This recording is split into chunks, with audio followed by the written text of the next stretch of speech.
Walking around campus, I'll hear people say things like, "What show are you currently watching?" Or, "What season are you on?"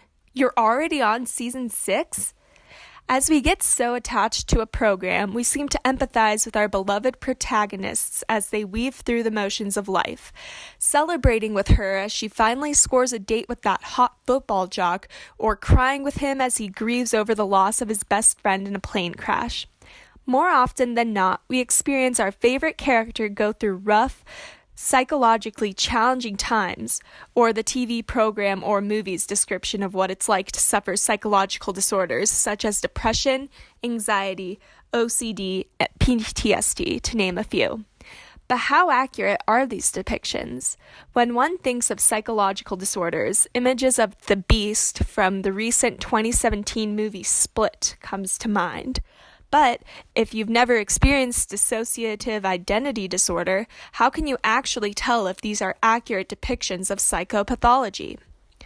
While I can't really judge the accuracy of these movies in depicting psychopathology, having suffered from an eating disorder myself, I've decided to evaluate my favorite binge-worthy Netflix programs at how well or how badly they portray their main characters who suffer from eating disorders. Why do I care?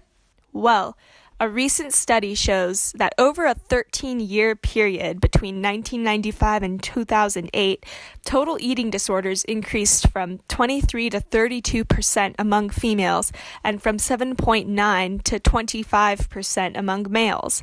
The percentage of students eating according to a special weight loss diet increased from 4.2% in 1995 to 22% in 2008. The increasing rate of eating disorders in college students, my own personal experience, plus the increasingly major role the media plays today in shaping what we know, what we think, and what we interpret as fake news, sparked my curiosity.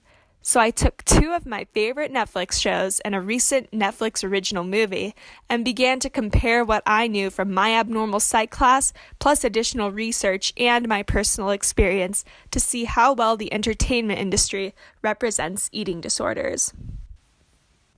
First up is the show Gossip Girl's character Blair Waldorf.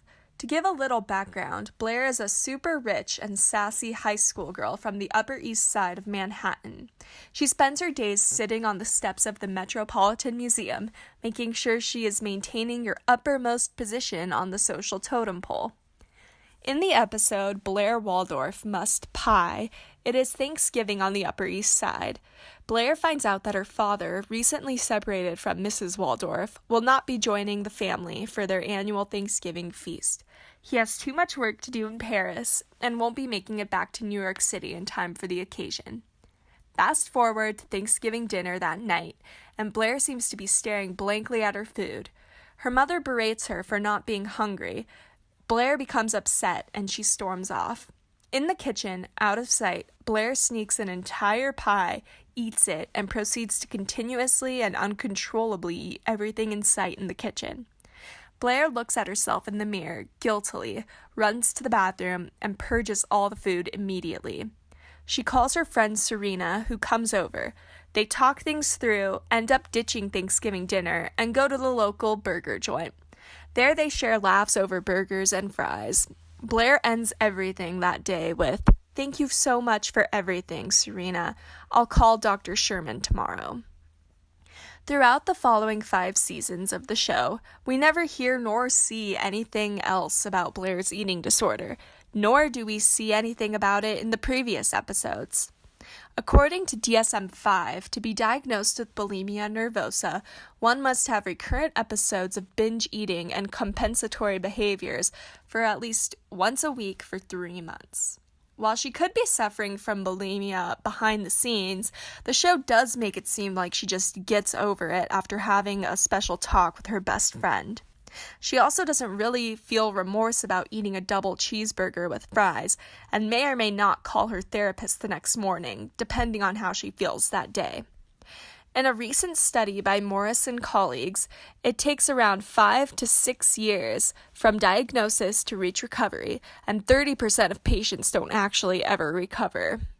The show did depict comorbidity with eating disorders pretty well, though, as Blair has mentioned her Lexapro prescription in previous episodes, which is a common SSRI antidepressant. She also definitely portrays a perfectionistic personality.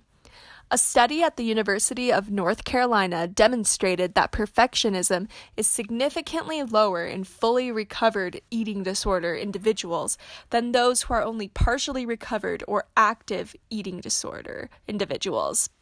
We see Blair's perfectionism is evident by her obsession with being the most fashionable of her friends, keeping her stellar grades, and maintaining her A-list social status at the local private high school.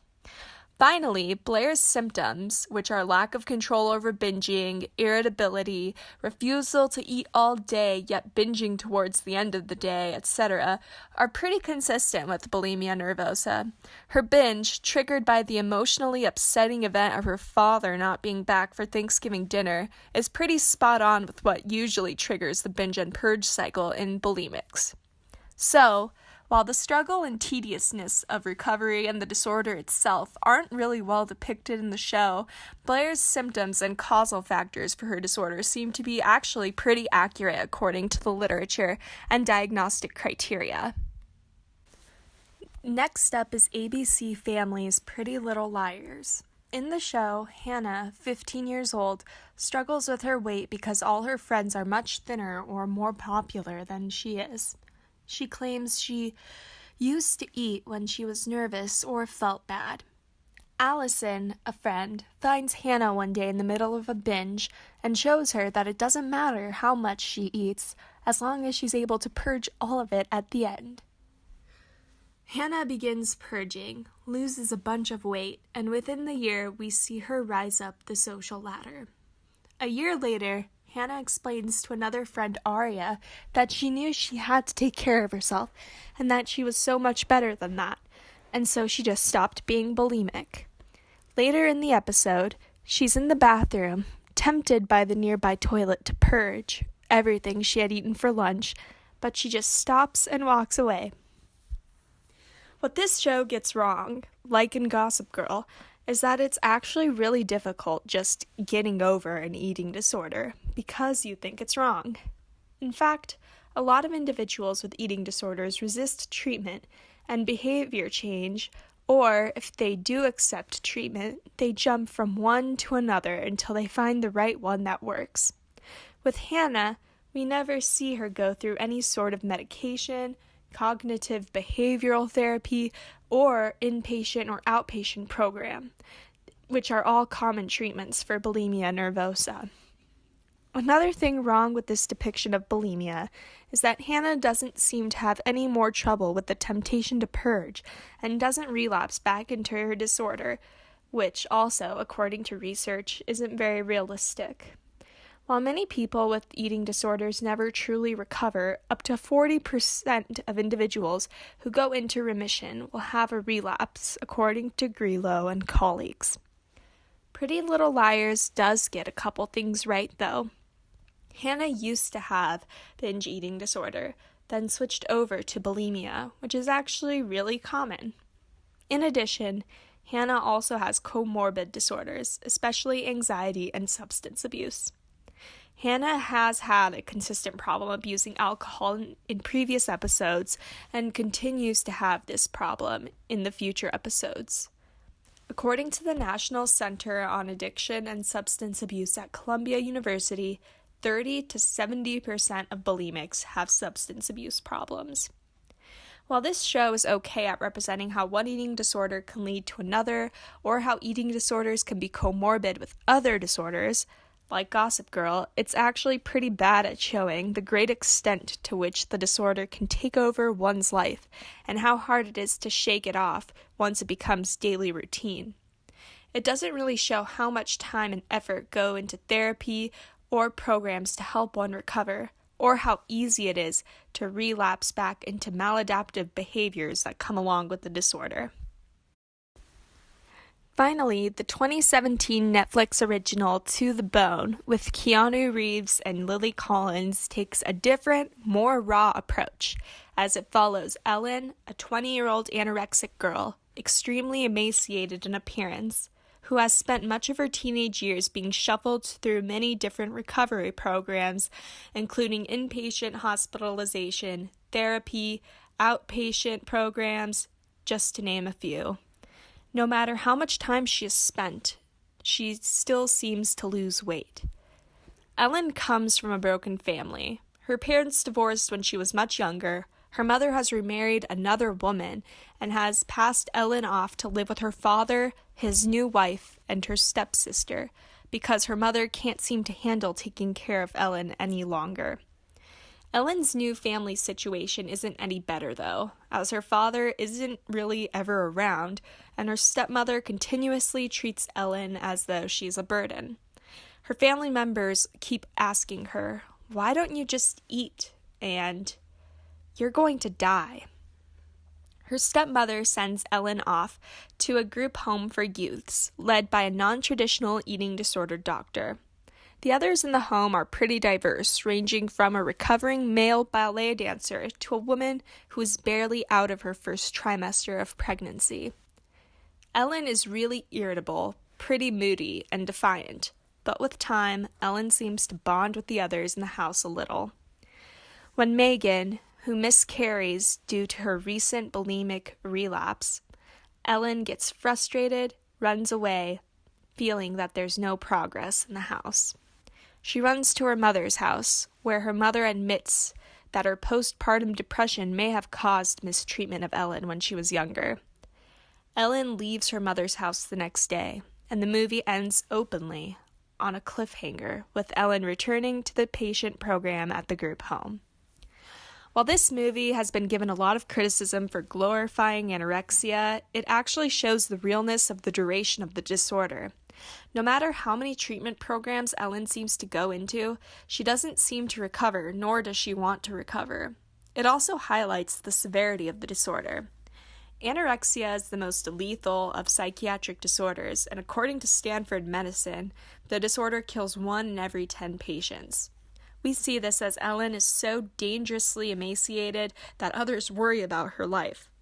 She passes out a couple times during the movie, too, also highlighting the health effects anorexia can have other than just giving someone the emaciated look. We see that Ellen comes from a broken family, commonly seen in patients with eating disorders, and that her treatment includes family therapy, attempted in the movie. Her family doesn't really cooperate in that scene, though. Stanford University School of Medicine, Lucile Packard Children's Hospital, and the University of Chicago all demonstrate that family therapy is twice as effective than individual psychotherapy at producing full remission of the disease. Ellen's symptoms of irritability, instability, and moodiness are also pretty consistent with those seen in anorexic patients in real life. Overall, the movie does a good job at depicting different eating disorders, how almost anyone can be affected by them, as shown by the diversity in sex, ethnicity, and body shape of the characters. It's also pretty realistic in the duration of the disorder and the struggle that comes with recovery. The movie ends as a cliffhanger as well, not really in a happy ending because we never see any of the characters really recover, but we do see Ellen going back to the group home, maybe encouraging those currently struggling not to give up on the path to recovery. Unfortunately, this movie is only a Netflix original, and so it isn't too mainstream as the other publicly broadcasted TV shows are. All in all, the shows and movie did pretty well at painting a picture of the symptoms of eating disorders. I thought that they didn't really represent accurate progression of eating disorders, though, the treatment required, or the time, effort, and struggle of recovery, with the exception of the To the Bone movie.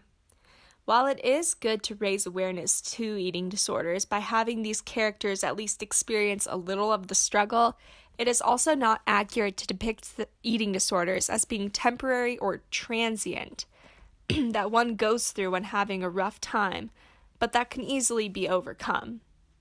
While quality of life has been proven a vulnerability factor for developing eating disorders, such as stress, poor role modeling from family, and weight-related teasing, according to Mitchison and colleagues. Eating disorder recovery isn't as simple as simply stopping because you realize it is not good for you and affecting your life. Another thing I noticed is that all the individuals on TV who go through eating disorders are usually women. While eating disorders are more common than women, they are also completely possible to occur in men as well. Unless one struggles with or is close to one with an eating disorder, a lot of these common misconceptions about eating disorders unfortunately shape the population's perception of eating disorders. That they can only occur in females, that everyone with an eating disorder is really skinny, and that it is simply a choice that can be changed with some persuasion or moment of realization. In truth, it's much more than that. The only way we can break the eating disorder stereotypes, stigma, and common misconceptions is to join the conversation to get people help and to get people talking. Thank you for watching.